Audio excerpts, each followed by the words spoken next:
इथे आपण पालक पराठा बनवण्यासाठी गरम पाण्यात पालक धुवून टाकून घेतलेला आहे। याला आता आपण 3-4 मिनिट उकळून घ्यायचं। पालक उकळलेला आहे, काढून घेऊ। इथे आपण पालक गार करून घेतला आहे। त्याच्यात आपण कोथिंबीर, आलं, हिरवी मिरची आणि जिरं हे टाकून घेणार आहोत आणि लसूण। इथे आपण जिरं पण घेतलं आहे। इथे आपण 2 वाट्या कणिक घेतलेली आहे, अर्धी वाटी हरभरा डाळीचं पीठ। आता याच्यात आपण हे पालक, हिरव्या मिरच्या, लसूण, आलं दळून घेतले ते टाकून घेऊया। याच्यात आपण आता हळद टाकून घेतले, चवीनुसार मीठ आणि लाल चटणी अजून 1 चमचा। आता हे भिजून घ्यायचं आहे। हे पालक उकळलेलंच पाणी आहे ते पण टाकून घेतले आपण आणि भिजून घेऊया। इथं आपला गोळा भिजला गेलेला आहे। पोळीला गोळा करतो तसं तेल लावून गोळा करून घ्यायचं आणि लाटून घ्यायचं।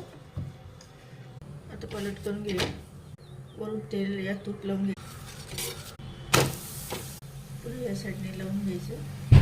तर इथे मुलांना डब्याला देण्यासाठी आपला पालक पराठा तयार झाला आहे किंवा नाश्त्याला तुम्ही खाऊ शकता।